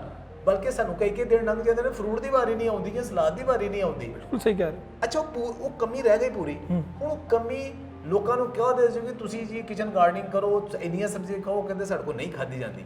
ਉਹਦਾ ਸ਼ਾਰਟਕਟ ਕੀ ਹੈ? ਅੱਛਾ, ਉਹਦਾ ਸ਼ਾਰਟਕਟ ਜਿਹੜਾ ਨਾ ਉਹ ਇਹ ਵੇਖ ਕੇ ਅੱਲਾਹ ਤਾਲਾ ਨੇ ਕੁਝ ਖੁਰਾਕ ਐਸੀਆਂ ਬਣਾਈਆਂ ਨੇ ਕਿ ਜਿਨ੍ਹਾਂ ਨੂੰ ਸੁਪਰ ਫੂਡ ਕਹਿੰਦੇ ਨੇ। ਸੁਪਰ ਫੂਡ ਹੋਵੇ ਕਿ ਨਿਊਟ੍ਰੀਐਂਟ ਡੈਂਸ ਕ੍ਰੌਪਸ, ਐਸੀਆਂ ਫਸਲਾਂ, ਐਸੀ ਉਹ ਖੁਰਾਕ ਪੈਦਾ ਕਰਦੇ ਨੇ ਕਿ ਜਿਹਦੇ ਵਿੱਚ ਆਮ ਖੁਰਾਕ ਦੇ ਨਾਲੋਂ ਜ਼ਿਆਦਾ ਨਿਊਟ੍ਰੀਐਂਟ ਔਰ ਵਿਟਾਮਿਨਸ ਨੇ। ਉਹਨੂੰ ਨਿਊਟ੍ਰੀਐਂਟ ਡੈਂਸ ਫੂਡਸ ਕਿਹਾ ਜਾਂਦਾ ਹੈ। ਉਹਨਾਂ 'ਚ ਜ਼ਿਆਦਾ ਹੈ। ਮਸਲ ਮੈਂ ਅਗਰ ਵਿਟਾਮਿਨ ਏ ਲੈਣਾ, ਮੈਂ ਗਾਜਰ ਖਾਵਾਂਗਾ, ਮੈਂ ਸਿਟਰਸ ਲਵਾਂਗਾ ਵਿਟਾਮਿਨ ਸੀ ਵਾਸਤੇ, ਔਰ ਇਸੇ ਤਰ੍ਹਾਂ ਮੈਂ ਦਹੀਂ ਵਾਸਤੇ ਦਹੀਂ ਔਰ ਦੁੱਧ ਲਵਾਂਗਾ ਕੈਲਸ਼ੀਅਮ ਤੇ ਇਹਦੇ ਵਾਸਤੇ, ਪ੍ਰੋਟੀਨ ਵਾਸਤੇ। ਮਤਲਬ ਮੈਂ ਚੀਜ਼ਾਂ ਕਈ ਲਵਾਂਗਾ, ਲੇਕਿਨ ਕਿਆ ਕੋਈ ਐਸੀ ਖੁਰਾਕ ਹੈ ਇੱਕ ਹੀ ਖਾਵਾਂ ਸਾਰਾ ਕੁਝ ਉਹ 'ਚ ਆ ਜਾਏ? ਹਾਂ। ਉਹਨਾਂ ਦੇ ਵਿੱਚੋਂ ਜਿਹੜੀ ਰਿਸਰਚ ਹੋਈ ਉਹਦੇ ਮੁਤਾਬਕ ਜਿਹੜੀ ਟੌਪ ਆਫ ਦੀ ਲਿਸਟ ਸੀ ਨਾ, ਉਹਦੇ 'ਚ ਇੱਕ ਸੁਹਾਂਜਣਾ ਜਾਂ ਮੁਰਿੰਗਾ ਸੀ, ਜਿਹੜਾ ਜਿਹਨੂੰ ਅਸੀਂ ਟੱਕਰ ਟੋਕਰੀ ਕੀਤਾ। ਬਿਲਕੁਲ ਜੀ। ਅਸੀਂ ਕੀਤਾ ਕਿ ਉਹ ਸਾਡੇ ਖਿੱਤੇ ਦਾ ਬੂਟਾ ਸੀ, ਔਰ ਦੁਨੀਆ ਨੂੰ ਰਿਸਰਚ ਦੇ ਮੁਤਾਬਕ ਕਿਹਾ ਉਹਨੂੰ, ਦੁਨੀਆ ਨੇ ਉਹਨੂੰ ਕੀ ਕਿਹਾ? ਦੁਨੀਆ ਨੇ ਕਿਹਾ ਕਿ ਮਿਰੀਗਲ ਪਲਾਂਟ ਇਹ mother's best gift to their children ਹੈ। ਠੀਕ ਹੈ, ਉਹਨੂੰ ਮੋਜ਼ਜ਼ਾਤੀ ਪੌਦਾ ਕਿਹਾ ਗਿਆ। ਠੀਕ ਹੈ, ਔਰ ਉਹਦੇ 'ਚ ਇੰਨੀ ਉਹਨੂੰ ਪਲਾਂਟ ਆਫ ਦੀ ਸੈਂਚੁਰੀ ਕਿਹਾ ਗਿਆ ਕਿ ਇੱਕ ਪੌਦਾ ਉਹਦਾ ਹਰ ਹਿੱਸੇ 'ਚ ਇੰਨੀ ਨਿਊਟ੍ਰੀਸ਼ਨ ਹੈ। ਲੇਕਿਨ ਉਹਦਾ ਗਲਤ ਯੂਜ਼, ਰਵਾਇਤਨ ਯੂਜ਼ ਕੀ ਸੀ ਕਿ ਸਾਡੇ ਵੱਡੇ ਪੁੱਛੋ ਨਾ ਕਿ ਪਹਿਲਾਂ ਮੁਰਿੰਗਾ ਦੀ ਗੱਲ ਕੋਲ ਬੜੇ ਹੈਰਾਨ ਹੁੰਦੇ ਸਾਰਾ ਸੁਣ ਕੇ, ਔਰ ਅੱਛਾ ਇਹ ਸੁਹਾਂਜਣਾ ਜਿਹਦੀ ਸੁਹਾਂਜਣੇ ਦੇ ਮੂਲੀਆਂ ਦੇ ਚਾਰ ਖਾਈਦੇ ਨੇ। ਉਹ ਬਾਈ ਜਿਹੜੀ ਮੈਂ ਮੁਰਿੰਗਾ ਦੀ ਗੱਲ ਕਰਨਾ ਨਾ ਪਿਆ, ਮੈਂ ਸੁਹਾਂਜਣੇ ਦੀ ਗੱਲ ਕਰਨਾ, ਮੂਲੀ ਦੇ ਅਚਾਰ 'ਚੋਂ ਖਸੂਸੀਅਤ ਨਹੀਂ ਹੈ। ਜਿਹੜੇ ਜਾਂ ਸਾਡੇ ਸਰਾਈਕੀ ਬੈਲਟ ਵਾਲੇ ਕਰਦੇ ਨੇ ਕਿ ਉਹਦੇ ਫੁੱਲ ਜਿਹੜੇ ਨੇ ਉਹ ਪਕਾ ਪਹਿਲਾਂ ਉਹਨੂੰ 4-5 ਦਫਾ ਪਾਣੀ 'ਚ ਉਹਨੂੰ ਉਬਾਲਦੇ ਨੇ, ਉਬਾਲ ਕੇ ਹਰ ਸ਼ੈ ਉਹਦੀ ਕੌੜ ਕੱਢਦੇ ਨੇ। ਕੌੜ ਕੱਢਣ ਤੋਂ ਬਾਅਦ ਫਿਰ ਉਹਨੂੰ ਉਹਦੇ 'ਚ ਗੋਸ਼ਤ, ਕੀਮਾ ਜਾਂ ਘਿਓ ਸ਼ੋ ਪਾ ਕੇ ਚੰਗਾ ਭੁੰਨ ਕੇ ਫਿਰ ਪਕਾ ਕੇ ਖਾਂਦੇ ਨੇ ਸਾਲਣ। ਲੇਕਿਨ ਉਹ ਜਿਹੜੀ ਕੌੜ ਕੱਢਦੇ ਨਾ, ਉਹ ਸਾਰੇ ਜਿਹੜੇ ਵਾਟਰ ਸੋਲੂਬਲ ਵਿਟਾਮਿਨ ਨੇ ਉਹ ਕੱਢ ਦਿੰਦੇ ਨੇ। ਜਿਹੜੇ ਫਾਈਟੋ ਐਕਟਿਵ ਕੰਪਾਊਂਡ ਜਿਹੜੇ ਬਿਮਾਰੀਆਂ ਬਚਾਉਂਦੇ ਨੇ ਪਹਿਲਾਂ ਉਹ ਕੱਢ ਦਿੰਦੇ ਨੇ। ਜੋ ਤਸੱਲੀ ਕਰਦੇ ਨੇ 'ਚ ਕੱਖ ਨਹੀਂ ਰਹਿ ਗਿਆ, ਫਿਰ ਉਹਨੂੰ ਪਕਾ ਕੇ ਖਾ ਲੈਂਦੇ ਨੇ। ਫਿਰ ਕਹਿੰਦੇ ਲਓ ਜੀ ਸਾਡਾ ਆਪਣਾ ਬੂਟਾ ਹੈ। ਉਹਨੂੰ ਓਰੀਜਨਲ ਹਾਲਤ 'ਚ ਇਸਤੇਮਾਲ ਕਰੋ। ਲੋਕਾਂ ਨੇ ਇਸਤੇਮਾਲ ਕਰਨਾ ਸ਼ੁਰੂ ਕੀਤਾ ਤਾਂ ਉਹਨਾਂ ਦੀ ਅੱਖਾਂ ਖੁੱਲ੍ਹ ਗਈਆਂ। ਜਿਸਮ ਡਿੱਗੇ ਹੁਣ ਖਾਧਾ ਉੱਠ ਕੇ ਬਹਿ ਗਏ। ਕੋਈ ਸ਼ੂਗਰ ਨਹੀਂ ਸੀ ਕੰਟਰੋਲ ਹੋਣ ਡਈ, ਉਹਨਾਂ ਨੇ ਉਹ ਲਿਆ ਤਾਂ ਉਹਨਾਂ ਦੇ ਉਹ ਜ਼ਿਆਦਾ ਬਿਹਤਰ ਹੋਣਾ ਸ਼ੁਰੂ ਹੋ ਗਿਆ। ਜੋੜਾਂ 'ਚ ਦਰਦਾਂ ਹੋਣ ਡਈਆਂ ਸੋ 'ਚ ਐਂਟੀ ਇਨਫਲੇਮੇਟਰੀ ਇਹਨੇ ਕਿ ਉਹਨਾਂ ਦੀ ਦਰਦਾਂ ਕੰਮ ਹੋ ਗਈਆਂ, ਯਾਨੀ ਜਿਸਮ 'ਚ ਤਾਕਤ ਆਉਣੀ ਸ਼ੁਰੂ ਹੋ ਗਈ। ਉਹ ਐਕਚੁਅਲੀ ਕੀ ਹੋਇਆ ਕਿ ਜਿਸਮ 'ਚ ਜਿਹੜੀ ਉਹਨਾਂ ਦੀ ਕਮੀ ਸੀ ਨਾ, ਉਹ ਕਾਫੀ ਕਮੀ ਮਿਨਰਲਸ ਔਰ ਵਿਟਾਮਿਨ ਦੀ, ਨਿਊਟ੍ਰੀਐਂਟਸ ਦੀ ਉਹਨੇ ਪੂਰੀ ਕੀਤੀ, ਕਾਫੀ ਹੱਦ ਤੱਕ ਪੂਰੀ ਕੀਤੀ। ਦੂਸਰਾ ਹੈ ਕਿ ਉਹਦੇ ਵਿੱਚ ਐਸੇ ਤਿੱਬੀ ਕੰਪਾਊਂਡ ਨੇ, ਐਸੇ ਮੈਡੀਸਨਲ ਵੈਲਿਊ ਵਾਲੀ ਚੀਜ਼ਾਂ ਨੇ ਕਿ ਉਹਨਾਂ ਤੁਹਾਡੇ ਜਿਸਮ ਦੇ ਅੰਦਰ ਜਿਹੜੀ ਬਹੁਤ ਸਾਰੀ ਬਿਮਾਰੀਆਂ ਸਨ ਉਹਨਾਂ ਨੂੰ ਫਾਈਟ ਕਰਨ ਵਿੱਚ ਸਲਾਹੀਆ ਸੀ। ਤਾਂ ਮੁਰਿੰਗਾ ਜਦੋਂ ਆਇਆ, ਸੁਹਾਂਜਣਾ ਜਦੋਂ ਆਇਆ ਇਸ ਫਾਰਮ ਦੇ ਵਿੱਚ, ਲੋਕਾਂ ਨੇ ਖਾਣਾ ਸ਼ੁਰੂ ਕੀਤਾ। ਲੇਕਿਨ ਪਹਿਲਾਂ ਲੋਕੀ ਤੇ ਮੇਰੀ ਗੱਲਾਂ ਦਾ ਮਜ਼ਾਕ ਉਡਾਉਂਦੇ ਸਨ ਕਿ ਇਹ ਤੇ ਉਹ ਸਾਡਾ ਪੁਰਾਣਾ ਬੋਤਲ। ਲੇਕਿਨ ਉਹਦਾ ਇਹ ਕਿ ਇਹ ਮੈਂ ਕਹਿੰਦਾ ਸਾਂ ਕਿ ਜਿੰਨਾ ਮਰਜ਼ੀ ਮਜ਼ਾਕ ਉਡਾ ਲੈਣ, ਇਸ ਬੂਟੇ 'ਚ ਅੱਲਾਹ ਤਾਲਾ ਨੇ ਇੰਨੀ ਗ਼ਜ਼ਾਈਅਤ ਰੱਖੀ ਹੈ, ਇਹ ਆਪਣਾ ਆਪ ਖੁਦ ਮਨਵਾਏਗਾ। ਤੇ ਉਹ ਹੁਣ ਉਹਨੇ ਆਪਣਾ ਬਣਵਾਉਣਾ ਸ਼ੁਰੂ ਕਰ ਦਿੱਤਾ। ਹੁਣ ਲੋਕਾਂ ਨੂੰ ਫਾਇਦਾ ਹੁੰਦਾ, ਫਿਰ ਦੂਜਿਆਂ ਨੂੰ ਦੱਸਦੇ ਨੇ, ਫਿਰ ਅੱਗੇ ਤੋਂ ਅੱਗੇ ਜਾ ਰਿਹਾ।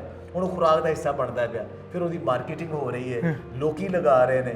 ਹੁਣ ਤੜਾ ਤੜ ਜਿਹੜਾ ਨਾ ਉਹਦੀ ਪਪੂਲੈਰਿਟੀ ਹੋ ਰਹੀ।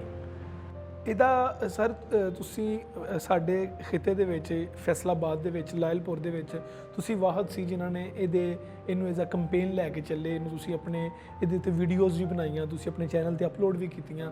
ਤੇ ਤੁਸੀਂ ਕੀ ਸਮਝਦੇ ਹੋ ਕਿ ਇਹ ਪੌਦਾ ਜਿਹੜਾ ਹੈਗਾ ਇਹ ਮੁਸਤਕਬਲ ਦੇ ਵਿੱਚ ਤੇ ਬੜਾ ਹੀ ਕਾਰਾਮਦ ਤੇ ਹੋਏਗਾ ਹੀ? ਇਹਦਾ ਇਸਤੇਮਾਲ ਜਿਹੜਾ ਹੈਗਾ ਵਾ ਉਹਨੂੰ ਕਿਸ ਤਰ੍ਹਾਂ ਕੋਈ ਹਰ ਆਮ ਆਦਮੀ ਵੀ, ਮਤਲਬ ਮੈਨੂੰ ਕਨਫਿਊਜ਼ਨ ਦੂਰ ਕਰ ਦਿਓ ਕਿ ਆਮ ਆਦਮੀ ਵੀ ਇਹਨੂੰ ਯੂਜ਼ ਕਰ ਸਕਦਾ ਜਾਂ ਕੋਈ ਪੇਸ਼ੈਂਟ ਹੋਏਗਾ ਤੇ ਉਹ ਯੂਜ਼ ਕਰ ਸਕਦਾ? ਦੇਖੋ ਜੀ, ਇੱਕ ਪਹਿਲਾਂ ਤਾਂ ਛੋਟੀ ਜਿਹੀ ਮੈਂ ਗੱਲ ਦੱਸਾਂ ਕਿ 2015 ਦੇ ਵਿੱਚ ਹਰ 4 ਸਾਲ ਬਾਅਦ ਨਾ ਮੁਰਿੰਗਾ ਸਿੰਪੋਜ਼ੀਅਮ ਹੁੰਦਾ ਹੈ ਜਿਸ 'ਚ ਦੁਨੀਆ ਭਰ ਦੇ ਸਾਇੰਟਿਸਟ ਇਕੱਠੇ ਹੁੰਦੇ ਨੇ। ਠੀਕ ਹੈ। 2015 ਦੇ ਵਿੱਚ ਮਨੀਲਾ ਦੇ ਵਿੱਚ ਸਭ ਤੋਂ ਵੱਡਾ ਸਿੰਪੋਜ਼ੀਅਮ, ਦੁਨੀਆ ਦੇ ਸਾਰੇ ਜਿਹੜੇ ਮੁਰਿੰਗਾ ਦੇ ਸਾਇੰਟਿਸਟ ਨੇ ਪੂਰੀ ਦੁਨੀਆ ਦੇ ਇਕੱਠੇ ਹੋਏ, 52 ਮੁਲਕਾਂ ਦੇ ਸਾਇੰਟਿਸਟ ਇਕੱਠੇ ਹੋਏ। ਉਹਦੇ ਵਿੱਚ ਉਹਨਾਂ ਨੇ ਕਿ ਜਿਨ੍ਹਾਂ ਨੇ ਆਪਣੇ ਆਪਣੇ ਮੁਲਕ ਦੇ ਵਿੱਚ ਰਿਸਰਚ ਕਰਕੇ ਤੇ ਇਹਨੂੰ ਪ੍ਰਮੋਟ ਕੀਤਾ ਔਰ ਇਹਨੂੰ ਅੱਗੇ ਲੈ ਕੇ ਚੱਲੇ, ਸਾਇੰਟੀਫਿਕਲੀ ਵੀ, ਸੋਸ਼ਲੀ ਵੀ ਔਰ ਸਾਰੇ ਅੰਦਾਜ਼ ਨਾਲ। ਉਹਨਾਂ ਨੇ ਫਿਰ 12 ਉਹਨਾਂ 'ਚੋਂ ਜਿਹੜੇ ਸਾਇੰਟਿਸਟ ਸਨ ਉਹਨਾਂ ਨੂੰ ਉਹਨਾਂ ਨੇ ਮੁਰਿੰਗਾ ਚੈਂਪੀਅਨਸ ਡਿਕਲੇਅਰ ਕੀਤਾ, ਤੇ ਜਿਨ੍ਹਾਂ 'ਚੋਂ ਇੱਕ ਮੈਂ ਖਾਕਸਾਰ ਵੀ ਹਾਂ। ਮਾਸ਼ਾਅੱਲਾ, ਵਾਹ ਵਾਹ ਜੀ, ਇਹ ਅਲਹਮਦੁਲਿਲਾ। ਔਰ ਉਸ ਤੋਂ ਬਾਅਦ ਫਿਰ ਜਿਹੜੀ ਹੁਣ ਉਹਨਾਂ ਦੀ ਕੋਰ ਕਮੇਟੀ ਹੈ ਪੂਰੀ ਦੁਨੀਆ ਦੇ ਮੁਰਿੰਗਾ 'ਤੇ ਕੰਮ ਕਰਨ ਵਾਲੀ, ਉਹਨਾਂ ਦੇ ਵੀ ਮੈਂ ਮੈਂਬਰ ਹਾਂ, ਉਹ ਸਾਰਾ ਕਰ ਰਿਹਾ। ਇੱਕ ਤਾਂ ਅਲਹਮਦੁਲਿਲਾ ਇਹ ਕੰਮ ਨੂੰ ਇੰਟਰਨੈਸ਼ਨਲੀ ਐਕਨੋਲੇਜ ਕੀਤਾ ਗਿਆ ਕਿ ਇਹਨੂੰ ਕਿਸ ਤਰ੍ਹਾਂ ਇੱਕ ਮੁਲਕ 'ਚ ਜਾਣਦਾ ਹੀ ਕੋਈ ਨਹੀਂ ਸੀ ਤੇ ਉਹਨੂੰ ਐਕਸਪੋਰਟ ਤੱਕ ਜਿਹੜੀ ਗੱਲ ਪਹੁੰਚ।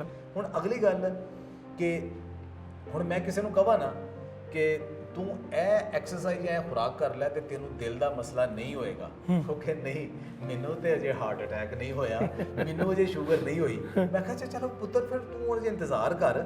ਇੱਥੇ ਮੈਨੂੰ ਲਤੀਫਾ ਯਾਦ ਆਉਂਦਾ ਕਿ ਉਹ ਸਟੇਟ ਡਰਾਮੇ ਤੇ ਸੀ, ਉਹਨਾਂ ਕਿਹਾ ਜੀ ਕਿ ਡਾਕਟਰ ਨੇ ਕਿਹਾ ਕਿ ਗੈਂਗਰੀਨ ਹੋ ਗਿਆ ਤੇ ਇਹਦਾ ਨਾ ਹੱਥ ਵੱਢਣਾ ਪਏਗਾ। ਉਹਨਾਂ ਕਿਹਾ ਜੀ ਪੈਸੇ ਲੈ ਲਓ, ਅਸੀਂ ਹੱਥ ਨਹੀਂ ਵੱਢਣ ਦੇਣਾ। ਉਹਨਾਂ ਕਿਹਾ ਚੰਗਾ ਫਿਰ ਮਹੀਨਾ ਠਹਿਰ ਕੇ ਨਾ ਫਿਰ ਬਾਂਹ ਵੜਾ ਲਿਓ। ਇਹੋ ਹੀ ਗੱਲ ਹੈ ਕਿ ਜਦੋਂ ਹੁਣ ਮੈਂ ਕਹਿੰਦਾ ਕਿ ਤੁਸੀਂ ਮੁਰਿੰਗਾ ਖਾਓ, ਇਹ ਤੁਹਾਨੂੰ ਬਿਮਾਰੀਆਂ ਤੋਂ ਬਚਾਏਗੀ। ਪਹਿਲੀ ਗੱਲ ਇਹ ਬਚਾਏਗੀ, ਨਹੀਂ ਹੋਣ ਦੇਗੀ। ਤੁਸੀਂ ਆਪਣੀ ਲਾਈਫ ਸਟਾਈਲ ਬਦਲੋ, ਉਹਦੇ 'ਚ ਖੁਰਾਕ ਲੈ ਕੇ ਆਓ, ਇਹ ਨਹੀਂ ਹੋਣ ਦੇਗੀ। ਤੇ ਜਦੋਂ ਹੋ ਗਈ ਫਿਰ ਵੀ ਮਦਦ ਕਰੇਗੀ, ਲੇਕਿਨ ਇਹ ਜ਼ਿਆਦਾ ਇਫੈਕਟਿਵ ਉਦੋਂ ਹੈ ਕਿ ਜਦੋਂ ਬਿਮਾਰੀ ਤੋਂ ਬਗੈਰ ਇਸਤੇਮਾਲ ਕਰੋ। ਠੀਕ, ਲਿਹਾਜ਼ਾ ਹਰ ਬੰਦੇ ਨੂੰ ਇਸਤੇਮਾਲ ਕਰਨਾ ਚਾਹੀਦਾ। ਇਹਦੇ ਤਰੀਕੇ ਮੁਖਤਲਿਫ ਨੇ ਨਾ, ਕਿ ਇਹਦਾ ਕਾਵਾ ਬਣਦਾ ਹੈ, ਇਹਦਾ ਪਾਊਡਰ ਇਸਤੇਮਾਲ ਹੁੰਦਾ ਹੈ, ਪਾਊਡਰ ਦੀਆਂ ਗੋਲੀਆਂ ਬਣ ਜਾਂਦੀਆਂ ਨੇ, ਇਹ ਸਲਾਦ ਦੇ ਵਿੱਚ ਇਸਤੇਮਾਲ ਹੁੰਦਾ ਹੈ, ਚਟਨੀ 'ਚ ਇਸਤੇਮਾਲ ਹੁੰਦਾ ਹੈ, ਤੁਹਾਡੀ ਖੁਰਾਕ ਦਾ ਹਿੱਸਾ ਬਣ ਜਾਂਦਾ ਹੈ, ਤੁਹਾਡੇ ਪਕਾਉਣ 'ਚ ਵੀ ਆ ਜਾਂਦਾ ਹੈ, ਤੁਹਾਡੇ ਸਪਲੀਮੈਂਟ ਦੇ ਤੌਰ ਤੇ ਵੀ ਆ ਜਾਂਦਾ ਹੈ, ਤੁਹਾਡੇ ਚਾਵਾਂ 'ਚ ਵੀ ਆ ਜਾਂਦਾ ਹੈ। ਇਹਦੇ ਮੁਖਤਲਿਫ ਤਰੀਕੇ ਨੇ, ਉਹਨੂੰ ਹਰ ਤਰੀਕੇ ਦੇ ਨਾਲ ਕੋਸ਼ਿਸ਼ ਕਰੋ ਤੁਹਾਡੀ ਖੁਰਾਕ ਦਾ ਹਿੱਸਾ ਬਣ ਜਾਏ ਤੇ ਤਾਂ ਕਿ ਤੁਹਾਡੇ ਜਿਸਮ ਦੇ ਅੰਦਰ ਜਿਹੜੀ ਬਿਮਾਰੀਆਂ ਨੇ ਉਹ ਨਾ ਹੋਣ।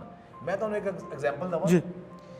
15 ਸਾਲ ਪਹਿਲਾਂ ਮੈਂ ਪ੍ਰੀ ਡਾਇਬੀਟਿਕ ਸਾਂ, ਮੇਰਾ ਕੋਲੇਸਟ੍ਰੋਲ ਹਾਈ ਸੀ, ਅੱਛਾ ਫੈਟੀ ਲੀਵਰ ਸੀ, ਮੇਰਾ ਮਿਹਦਾ ਇੰਨਾ ਖਰਾਬ ਸੀ ਕਿ ਮੈਂ ਡਾਕਟਰਾਂ ਕੋਲ ਚੱਕਰ ਲਾਉਂਦਾ ਸਾਂ ਕਿ ਮੇਰੇ ਗੈਸ ਨਹੀਂ ਖਤਮ ਹੁੰਦੀ, ਮੇਰੀ ਐਸਿਡਿਟੀ ਨਹੀਂ ਖਤਮ ਹੁੰਦੀ, ਔਰ ਕੋਲੇਸਟ੍ਰੋਲ ਦੀਆਂ ਮੈਂ ਗੋਲੀਆਂ ਖਾਂਦਾ ਸਾਂ ਅੱਜ ਤੋਂ 15 ਸਾਲ ਪਹਿਲਾਂ। ਠੀਕ, ਜਦੋਂ ਮੈਨੂੰ ਇਹ ਸੁਪਰ ਫੂਡ ਦਾ ਹੈਲਦੀ ਲਾਈਫ ਸਟਾਈਲ ਦਾ ਅੰਦਾਜ਼ਾ ਹੋਇਆ, ਅਲਹਮਦੁਲਿਲਾ ਇਸ ਉਮਰੇ ਆ ਕੇ, ਹੁਣ ਮੈਂ 60 ਸਾਲ ਦਾ, ਇਸ ਉਮਰੇ ਆ ਕੇ ਨਾ ਮੈਨੂੰ ਬਲੱਡ ਪ੍ਰੈਸ਼ਰ ਹੈ, ਅਲਹਮਦੁਲਿਲਾ ਨਾ ਮੈਨੂੰ ਸ਼ੂਗਰ ਹੈ, ਮੇਰਾ ਜਿਹੜਾ ਲਿਪਿਡ ਪ੍ਰੋਫਾਈਲ ਮੇਰੀ ਮੁਕੰਮਲ ਹੈ, ਲਿਵਰ ਮੇਰਾ ਠੀਕ ਹੈ, ਮੈਂ ਇੱਕ ਵਜ਼ੂ ਦੇ ਨਾਲ ਬਸ ਕੋਈ 3 ਨਮਾਜ਼ਾਂ ਵੀ ਪੜ੍ਹ ਲੈਂਦਾ। ਗੱਲ ਸਿਰਫ ਇਹ ਹੈ ਕਿ ਲਾਈਫ ਸਟਾਈਲ ਚੇਂਜ ਕੀਤਾ, ਦਵਾਈਆਂ ਨਹੀਂ। ਕੋਈ ਦਵਾਈ ਨਹੀਂ ਹੈ, ਬਿਮਾਰੀ ਮੌਤ ਤੇ ਹਰ ਬੰਦੇ ਨੂੰ ਆਉਣੀ, ਬੰਦੇ ਨੇ ਜਾਣਾ ਹੈ, ਲੇਕਿਨ ਮੈਂ ਦੱਸਣਾ ਕਿ ਰਿਵਰਸਲ ਹੋ ਜਾਂਦੀ ਹੈ ਇਹ ਲਾਈਫ। ਔਰ ਉਹਦੇ 'ਚ ਮੁਰਿੰਗਾ ਦਾ ਬਹੁਤ ਵੱਡਾ ਹੱਥ ਹੈ ਕਿ ਜਦੋਂ ਮੁਰਿੰਗਾ ਨੂੰ ਮੈਂ ਲਾਈਫ ਦਾ ਹਿੱਸਾ ਬਣਾਇਆ ਔਰ ਆਪਣੀ ਖੁਰਾਕ ਨੂੰ, ਐਕਸਰਸਾਈਜ਼ ਨੂੰ, ਬਾਕੀ ਸਭ ਨੂੰ, ਫੂਡ ਕੰਟਰੋਲ ਕੀਤੀ, ਪ੍ਰੋਸੈਸ ਫੂਡ ਮੈਂ ਘਟਾਈ, ਸਾਰਾ ਕੁਝ, ਤੋਂ ਬਜਾਏ ਇਸ ਉਮਰੇ ਆ ਕੇ ਕਿ ਮੇਰੀਆਂ ਬਿਮਾਰੀਆਂ ਹਾਲਾਂਕਿ ਵਕਤ ਦੇ ਨਾਲ ਵੱਧਦੀਆਂ ਨੇ, ਵਧਣ ਦੀ ਬਜਾਏ ਉਹ ਰਿਵਰਸ ਹੋ ਗਈਆਂ, ਉਹ ਕਮ ਹੋ ਗਈਆਂ। ਇਹੋ ਹੀ ਗੱਲ ਹੈ ਕਿ ਤੁਸੀਂ ਆਪਣਾ ਲਾਈਫ ਸਟਾਈਲ ਅਗਰ ਬਦਲੋ, ਉਹਨੂੰ ਨੇਚਰ ਦੇ ਕਰੀਬ ਲੈ ਕੇ ਜਾਓ, ਖੁਸ਼ੋ ਖੁਰਮ ਰਹੋ, ਚਲੋ ਫਿਰੋ, ਸਾਦਾ ਗੁਜ਼ਾਰਾ ਖਾਓ, ਤੇ ਉਹ ਤੁਹਾਨੂੰ ਇਹਨਾਂ ਬਿਮਾਰੀਆਂ ਤੋਂ, ਬਾਕੀਆਂ ਤੋਂ, ਬਹੁਤ ਸਾਰੀਆਂ ਬਿਮਾਰੀਆਂ ਜਿਹੜੀਆਂ ਸਿਰਫ ਲਾਈਫ ਸਟਾਈਲ ਦੀ ਵਜ੍ਹਾ ਤੋਂ ਨੇ। ਅੱਲਾਹ ਤਾਲਾ ਤੁਹਾਨੂੰ ਸਿਹਤਮੰਦ ਰੱਖੇ। ਸਰ ਬਹੁਤ ਸ਼ੁਕਰੀਆ, ਤੁਸੀਂ ਆਪਣਾ ਕੀਮਤੀ ਵਕਤ ਦਿੱਤਾ। ਆਖਰੀ ਸਵਾਲ, ਫਿਰ ਤੁਹਾਡੇ ਕੋਲ ਇਜਾਜ਼ਤ ਚਾਹਾਂਗੇ, ਇੱਕ ਪੈਗਾਮ ਰਿਕਾਰਡ ਕਰਵਾਓ, ਤੁਹਾਡਾ ਐਕਸਪੀਰੀਅੰਸ ਹੈ, ਤੁਸੀਂ ਇੱਕ ਤਪੱਸਿਆ ਚੋਂ ਲੰਘੇ ਹੋ, ਤੁਸੀਂ ਆਪਣੇ ਐਕਸਪੀਰੀਅੰਸ ਦੇ ਹਿਸਾਬ ਨਾਲ, ਆਪਣੀ ਜਿਹੜੀ ਤੁਹਾਡੀ ਹੈਲਦੀ ਲਾਈਫ ਦੇ ਨਾਲ ਤੁਸੀਂ ਚੈਨਲ ਚਲਾ ਰਹੇ ਹੋ, ਉਸ ਹਿਸਾਬ ਦੇ ਨਾਲ ਤੁਸੀਂ ਕੀ ਮੈਸੇਜ ਦੋਗੇ, ਕੀ ਪੈਗਾਮ ਦੋਗੇ ਸਾਡੀ ਯੂਥ ਨੂੰ, ਸਾਡੀ ਨਵੀਂ ਨਸਲ ਨੂੰ? ਇਹ 'ਚ ਨਾ ਮੁੰਨੂ ਭਾਈ ਦੇ ਨਾ ਇੱਕ ਛੋਟੀ ਜਿਹੀ ਨਜ਼ਮ ਹੈ, ਸੁਭਾਨ ਅੱਲਾ, ਮੇਰਾ ਉਹੀ ਮੈਸੇਜ ਤੁਸੀਂ ਸਮਝ ਲਓ। ਠੀਕ ਹੈ ਸਰ। ਕਿ ਕੀ ਹੋਇਆ? ਕੁਝ ਨਹੀਂ ਹੋਇਆ। ਵਾਹ। ਕੀ ਹੋਏਗਾ? ਕੁਝ ਨਹੀਂ ਹੋਣਾ। ਕੁਝ ਨਹੀਂ ਹੋਣਾ। ਕੀ ਹੋ ਸਕਦਾ ਹੈ? ਕੁਝ ਨਾ ਕੁਝ ਤੇ ਹੁੰਦਾ ਹੀ ਰਹਿੰਦਾ ਹੈ, ਪਰ ਜੋ ਤੂੰ ਚਾਹੁੰਦਾ ਹੈ ਉਹ ਨਹੀਂ ਹੋਣਾ। ਹੋ ਨਹੀਂ ਜਾਂਦਾ, ਕਰਨਾ ਪੈਂਦਾ ਹੈ। ਇਸ਼ਕ ਸਮੁੰਦਰ ਤਰਨਾ ਪੈਂਦਾ ਹੈ, ਹੱਕ ਦੀ ਖਾਤਰ ਲੜਨਾ ਪੈਂਦਾ ਹੈ, ਦੁੱਖ ਵੀ ਸੁੱਖ ਲਈ ਜਰਨਾ ਪੈਂਦਾ ਹੈ, ਤੇ ਜੀਵਨ ਦੇ ਲਈ ਮਰਨਾ ਪੈਂਦਾ ਹੈ। ਉਹਦੀ ਜਿਹੜੀ ਪੰਚ ਲਾਈਨ ਹੈ, ਹੋ ਨਹੀਂ ਜਾਂਦਾ, ਕਰਨਾ ਪੈਂਦਾ। ਕੋਈ ਵੀ ਤਕਰੀਰ ਸੁਣ ਲਓ, ਕੋਈ ਵੀ ਕੁਝ ਕਰ ਲਓ, ਕੁਝ ਵੀ ਕਰਨਾ ਹੈ ਤੁਸੀਂ, ਲਾਈਫ ਸਟਾਈਲ ਹੈ, ਕੋਈ ਕੰਮ ਕਰਨਾ ਹੈ, ਦੁਨੀਆ ਦਾ ਕੋਈ ਟਾਰਗੇਟ ਹੈ, ਉਹ ਹੋ ਨਹੀਂ ਜਾਂਦਾ, ਉਹ ਕਰਨਾ ਹੀ ਪੈਂਦਾ। ਬਸ ਇਹੋ ਹੀ ਮੇਰੀ ਪੰਚ ਲਾਈਨ ਹੈ, ਇਹੋ ਹੀ ਮੇਰਾ ਮੈਸੇਜ ਹੈ। ਬਹੁਤ ਸ਼ੁਕਰੀਆ ਸਰ।